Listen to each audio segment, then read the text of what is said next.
You are Locked On Braves POSTCAST, part of Locked On Sports Atlanta, your team every day.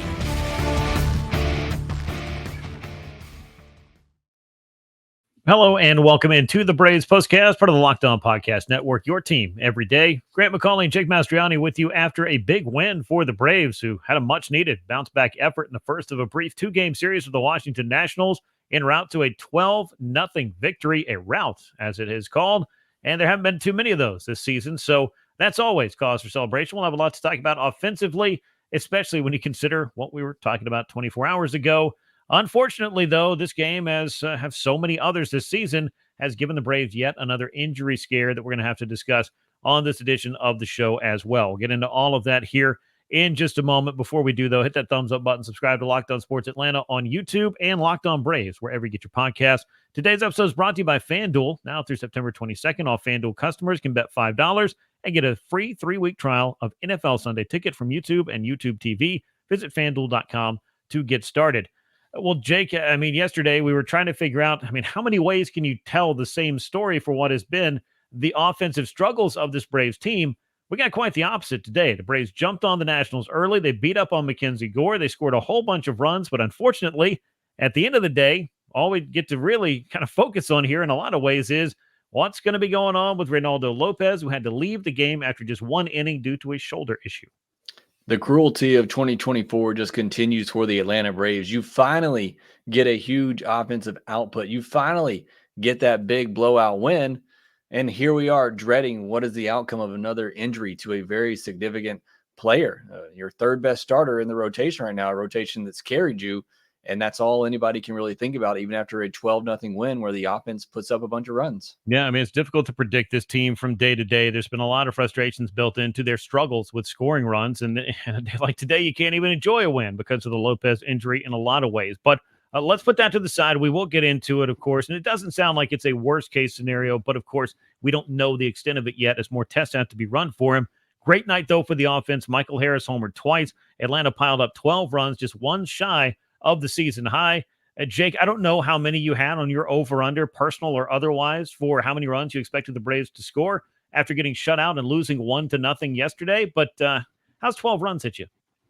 Yeah, would not have predicted that. We've been talking about, can you just give me 3 or 4 runs? And that obviously would have been enough. Even after losing Lopez, you pitch a shutout. That shows how good this pitching staff has been. But yeah, I would not have predicted that with the way, not just they looked on yesterday. Even in Sunday's win and that Blue Jays series and really going back to that Phillies series, the offense has just not looked great from night to night. So it's been a long stretch now of this Braves offense not being able to score a ton of runs. So not something I would have predicted. And as we talked about yesterday, Mackenzie Gore was on a really good run coming into this one, and it only allowed 3 earned runs to the Braves all year in 3 starts before this one. Now his defense did let him down a little bit in that one inning, but still, the Braves were racking up some hits against him. So, yeah, this is not an outcome I think many people would have predicted coming in.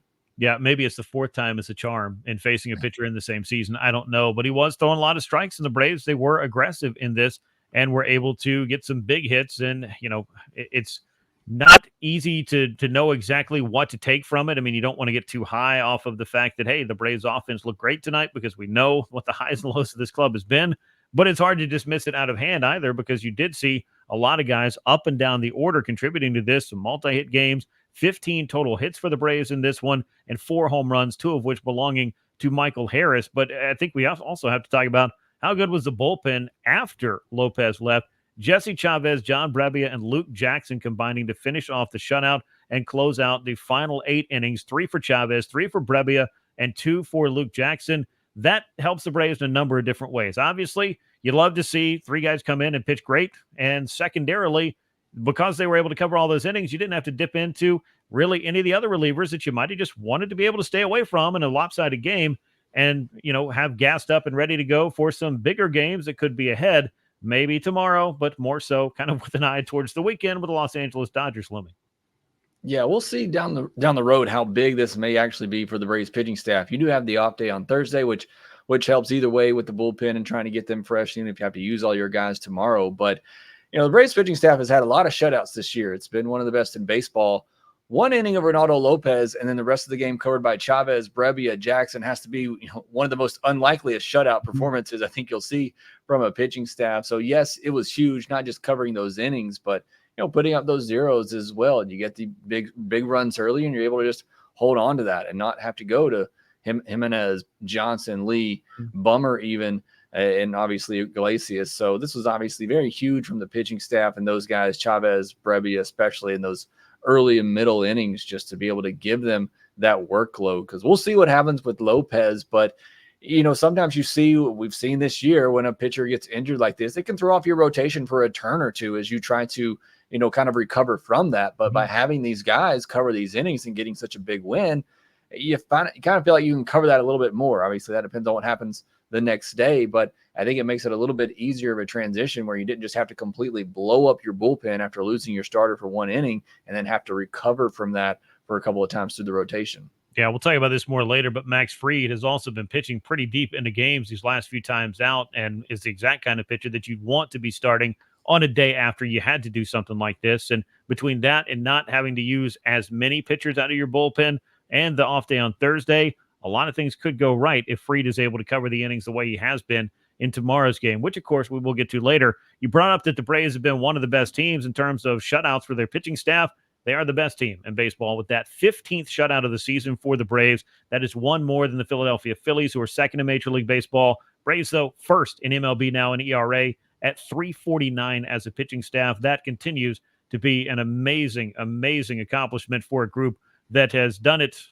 Sometimes you kind of wonder how it's come together, particularly when they were adding and subtracting a lot of pieces in the rotation early on in the year. But the work the bullpen has done pretty consistently, and the fact this rotation has solidified into one of the best that you'll find in any league, that has been a big reason why you're seeing this. Braves pitching staff also owns a 2.29 ERA over the last 28 games.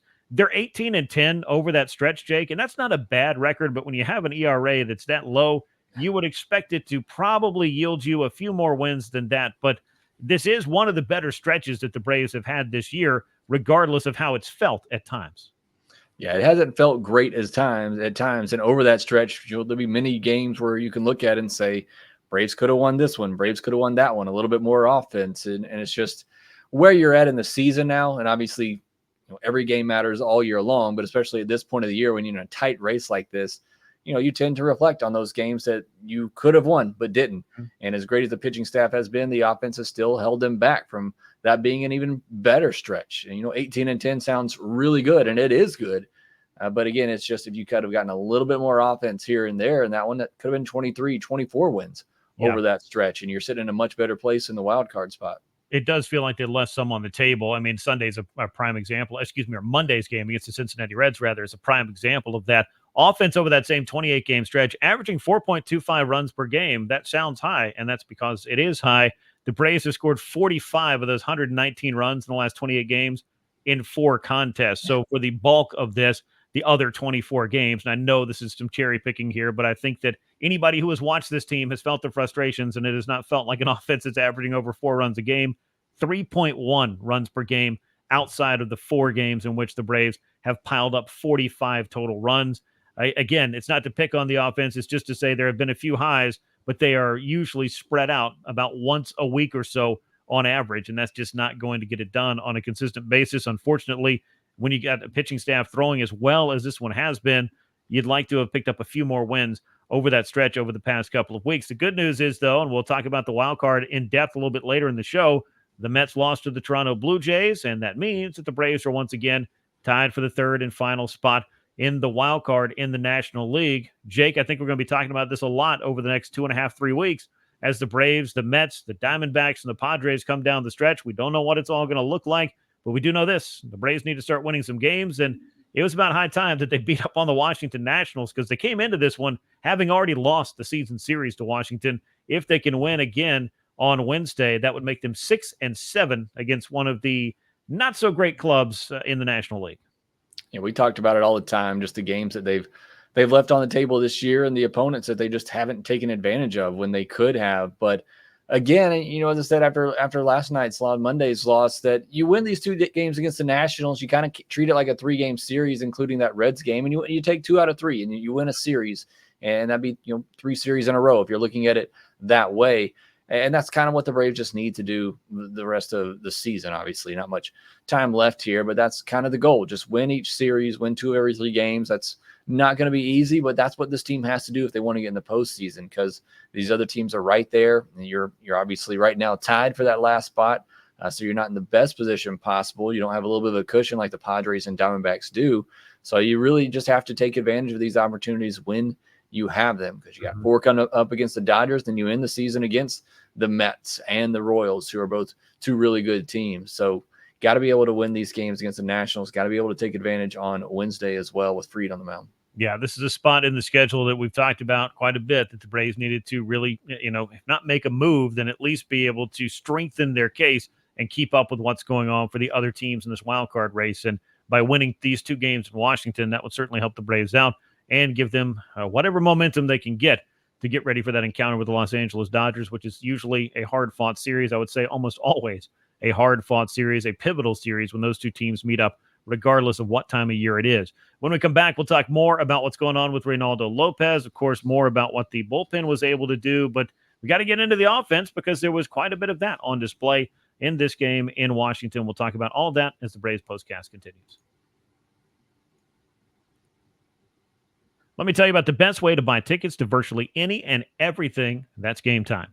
Game Time has a new feature called Game Time Picks that makes getting tickets easier for your favorite live events. Game Time Picks filters out the fluff and shows you only incredible deals on great seats, so you don't have to waste time searching through thousands of tickets. There are plenty of things to love about the Game Time ticketing experience, including getting those panoramic views from your seat in the app before you buy, and their lowest price guarantee. Game Time will credit you 110% of the difference if you find lower price tickets in that same section. Your purchase is covered with the most flexible customer service policy in the ticketing industry, and you can take the guesswork out of buying tickets with Game Time. Download the Game Time app, create that account, use the code LOCKEDONMLB. You'll get $20 off your first purchase. Terms apply. But download the Game Time app, create your account, use the code. It's LOCKEDONMLB, all one word. You get $20 off your first purchase. Download Game Time today. What time is it? Game Time. Well, Jake, let's look at the line score and box score for what the Braves were able to do to the Washington Nationals, which was a pretty impressive dismantling, if we're being honest. And haven't had as many of these this season as we had a year ago, but you'll take them when you can get them. And the Braves were certainly able to take care of business on Tuesday in the first of this 2-game series. 12 runs, 15 hits, no errors for Atlanta. They left 10 men on base, did the Braves still. They shut out the Nationals, though, on 3 hits, couple of errors for Washington, 7 men left on base for the Nats. Braves now 79-66, Nationals 64-80, so almost inverted records for these 2 teams. The win goes to Jesse Chavez. He's now 2-2. Really nice performance from him to come in first man out of the bullpen to take over for Reynaldo Lopez, and was able to give the Braves 3 strong innings, 3 shutout innings at that, to pick up that victory. Again, he's 2-2, and Mackenzie Gore takes a loss, drops to 8-12 on the season. There was no save in this game either, as the Braves were able to win it by quite a handy little score of 12-0.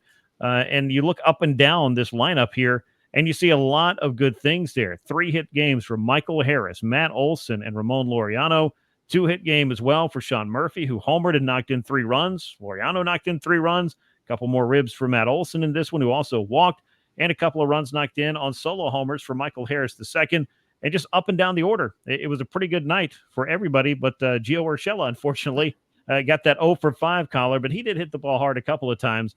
But either way, this is what you needed to see, I think, as an answer to what wasn't happening on Monday against the Cincinnati Reds. Those are kind of the performances, the ones that we saw on Monday to close out the homestand. Those are going to have to be the thing that becomes fewer and further between, not so much the nights like this. Yeah, and look, regardless of what happened on the mound tonight, you would hope this was kind of a response either way to what happened on Monday, an offense that just is frustrated to the point where you got Soler throwing iPads in the dugout, and it's that level of frustration here. And look, I'm done kind of looking for that moment and that spark for this team. We've just waited too long, but again, at some point you have to wake up and realize if we don't play better, we are going to cost this great pitching staff a chance at doing something if we cannot get it going offensively. And there has to be a sense of urgency. And look, again, no matter what happened on the pitching side of things, I'm hoping that was kind of what, the offense was about tonight. I know these guys are trying every day, no matter what. I know they want to come out there and perform, But again, at some point, you just there has to be some sort of sense of urgency that we have to get going. So you love to see it. You love to see a night like this where everybody, like I said, except for the unfortunate night for Gio Urshela, you see everybody kind of contributing up and down the lineup and having some good games. So that's certainly what you want to see from this offense. But, I think more so for me, it's just good at bats. You want to see overall good at bats, just the competitiveness of the at bats here lately have not been great. And it's easy to say that when you get a bunch of hits like this, but can they continue to do that night in and night out? Can they continue to go up there and just have good at bats and make good contacts and don't miss those mistake pitches? They miss way too many mistake pitches. So it's obviously great to see. But again, we're too far into the season for me saying, oh, is this the chance of the offense? Is this the time that the offense is going to break out? I'm not going to sit here and say that, but I'll certainly take 12 runs on 15 hits anytime you want to give it to me. Yeah, I mean, breakout might be something that that ship may have sailed, but can you find some consistency in being able to at least manufacture and put together some runs and have better at bats? And we're having this discussion on a day in which Hall of Famer Chipper Jones was on Corey Kluber's podcast talking in depth about his frustrations in watching, I think, the state of the game, which I know can be a tiresome topic for some folks, and hearing how older retired players look at it. But look, I mean, they played the game. They're allowed to feel their way about it too. But knowing that he has worked intimately with this club and is not enjoying watching the way that things have gone for the majority of this season with respect to, you lost Ronald Acuna Jr., you don't have Ozzie Albies, you don't have Austin Riley, all of that stuff, but some little things, not all the time, but some little things. And I think he pointed it out, and we saw this in that Blue Jays series as well. Are the Braves trying to at least open their minds to maybe doing a few things differently? Because at this point, it's a discussion we've had on this show as well. I don't think you can sit around and wait for, as you just pointed out, the return to form, the breakout for everybody involved in this offense. That's what makes a year like 2023 special, but it also is what makes a year like 2024 so frustrating, because there hasn't really seemed to been or have been or be a real shift in the dynamics. And it's not asking guys to do a whole bunch of things that they just don't know how to do, can't do, shouldn't be doing. It's just little things here and there, maybe finding a way to just tweak it a little bit would help things out for this offense, because they are going to hit their home runs here. We've seen that this year, especially since really the start of July, or really maybe middle of June. This club will hit some homers, but can they do some of the other stuff that can help them manufacture the runs when they need to? I think that's becoming the big question. And if anything, that I think is what the Braves need to really find a way to do here over the next 2-3 weeks. And if they want to have some success in October, to back up what is one of, if not the best pitching staffs we've seen for the Braves in recent memory.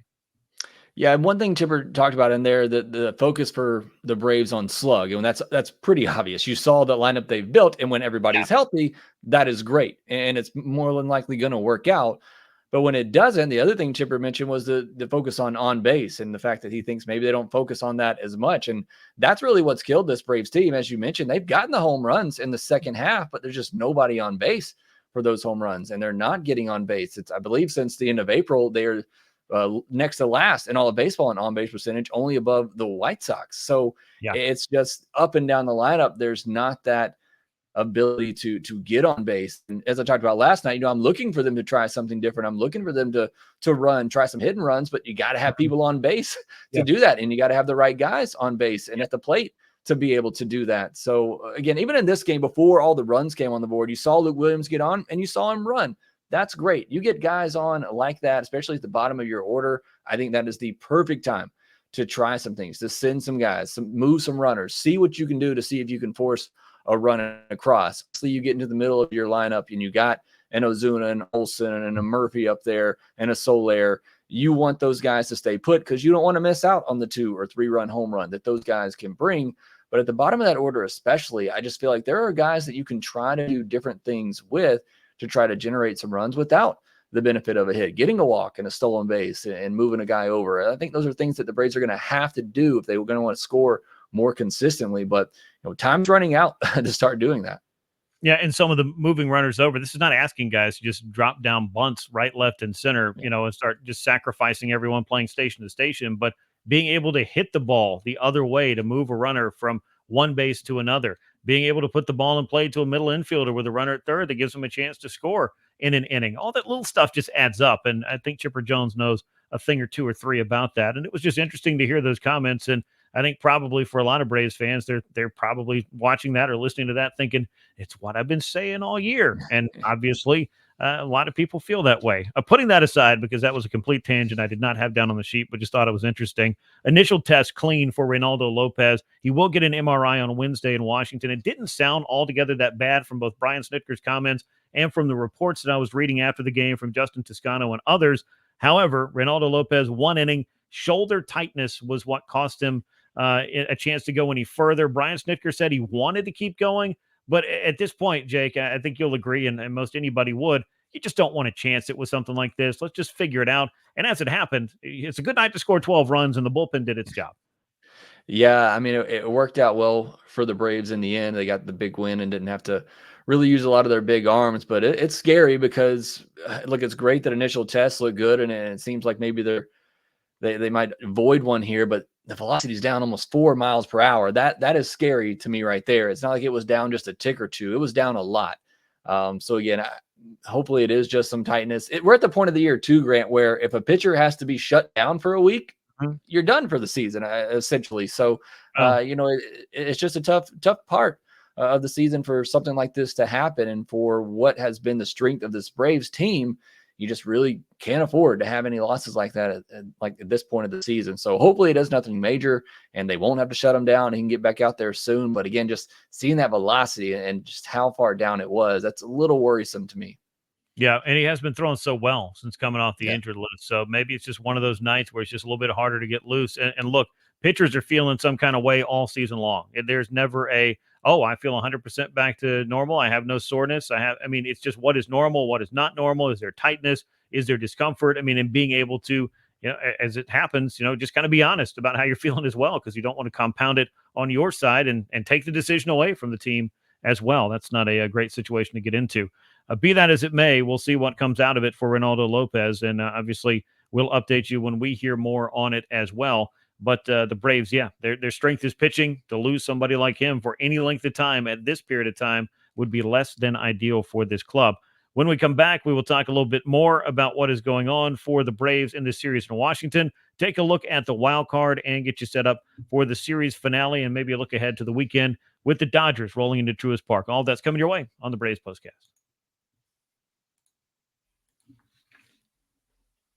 You've heard us talk about FanDuel, America's #1 sportsbook. Well, we have something a little bit different for you today. Now through September 22nd, all FanDuel customers can bet $5 and get a free 3-week trial of NFL Sunday Ticket from YouTube and YouTube TV. When you get a YouTube TV base plan, you'll be able to watch every regular season Sunday afternoon out-of-market game. All you need is a Google account and a current form of payment, and you can cancel anytime. Visit FanDuel.com/lockedon. Download America's #1 sportsbook today and take advantage of this offer.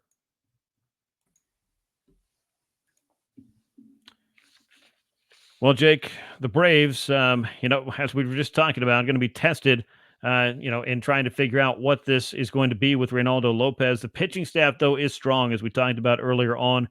Best ERA in the majors now, a major league best 15th shutout of the season, maybe the most unorthodox or non-traditional shutout that they've had this year, most certainly allowing for the names that were involved, Jesse Chavez, John Brebbia, and Luke Jackson to close this thing out after Reynaldo went just 1 inning. Any lengthy absence, though, I think, as you were talking about, I did want to touch on this. Based on the fact that the Braves have just over 2 weeks worth of games, you land on the 15-day IL. That's going to put you in a really weird spot. And minor league baseball season is going to run out as far as the traditional rehab starts are going to go.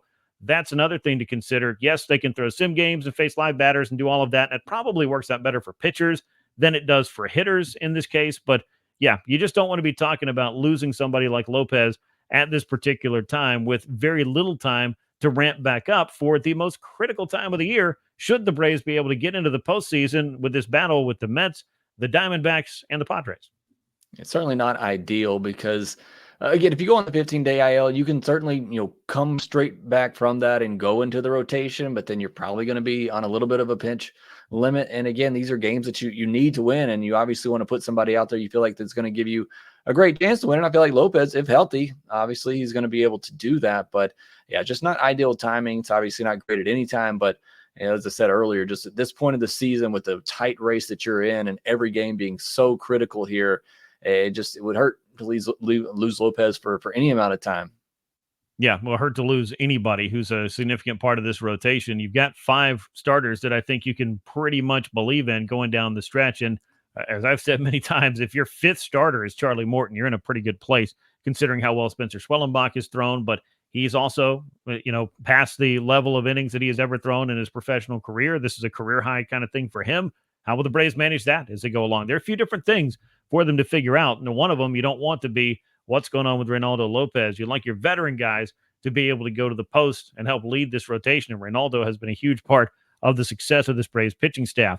In the wild card, the Mets lost to the Toronto Blue Jays by a 6-2 score, which means the Braves and Mets are once again tied for the third and final wild card spot.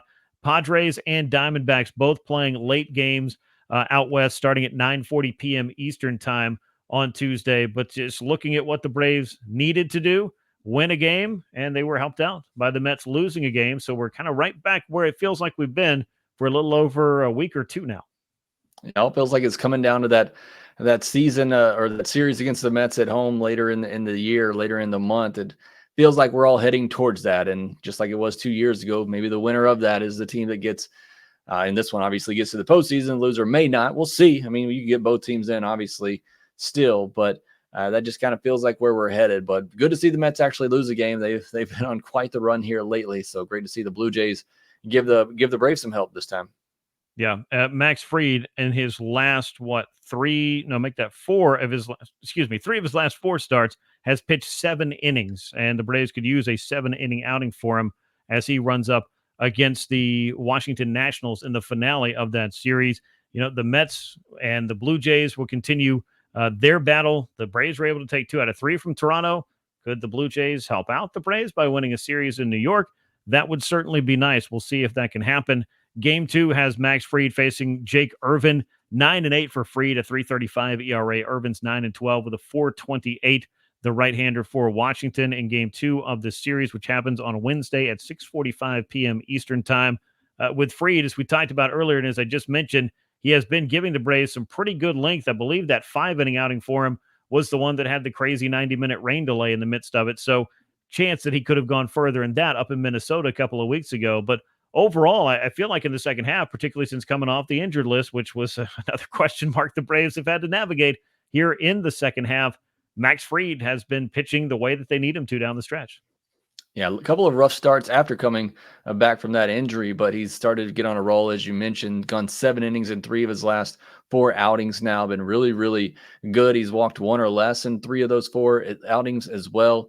So great to see for Max Fried. And look, after the pitching you got on Monday or on Tuesday and the offense you got, give me 7 innings of Max Fried, turn it over to Jimenez and Iglesias in the back end and try to sweep this 2-game set in Washington. That certainly seems like the game plan, but Fried looks to be back to his potential, perennial Cy Young type of self, and just a great pitcher that he's been for so long. I did also want to just mention and touch on it. If somebody needed to replace Reynaldo Lopez, Ian Anderson pitched for Gwinnett tonight and looked really good. 6 innings, 4 hits, did walk 3. That's always been kind of an issue with him, but just 1 earned run. So he could potentially line up to fill in. I think he would be next man up if the Braves needed somebody. We've also seen, I don't know if you've been looking at Gwinnett as close as I have the last week, but a lot of guys piling up a lot of strikeouts, some really good performances in that starting staff. I know Bryce Elder, AJ Smith-Shawver, Hurston Waldrop, all of these guys have thrown well lately. This may not all be the names in that order that you want to hear. And the Braves, I don't think, are in a position where they need to, have the kind of tryouts that maybe they were having for a while.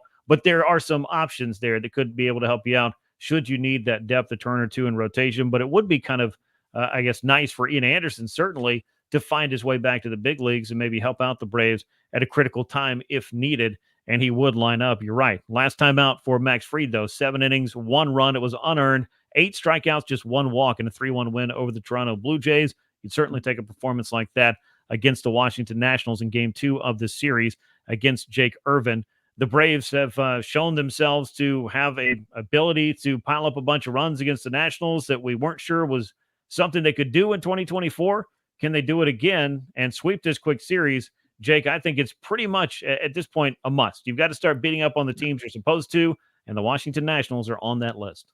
Like I said, coming into this stretch, this 9-game stretch, you had to at least go 6-3. I was hoping for 7-2, but like I said, this is a must-win game for me when you're facing a team like the Nationals, and especially after what happened on Monday. You have to win this game with Max Fried on the mound, your bullpen fully healthy and ready to go. I think your biggest fear is, did you use up all your runs in one game? Because that we're not seeing the offense do that. As you mentioned earlier, they've had some stretches at times where they score a bunch of runs and then they can't do anything after that for quite a while. You hope that's not the case. You'd love to see them build upon what they did Tuesday. The offense put up a bunch of runs. Max Fried do it. He did last time, which I thought was one of his better outings of the year, and turn it over to those big guys in the back of the bullpen.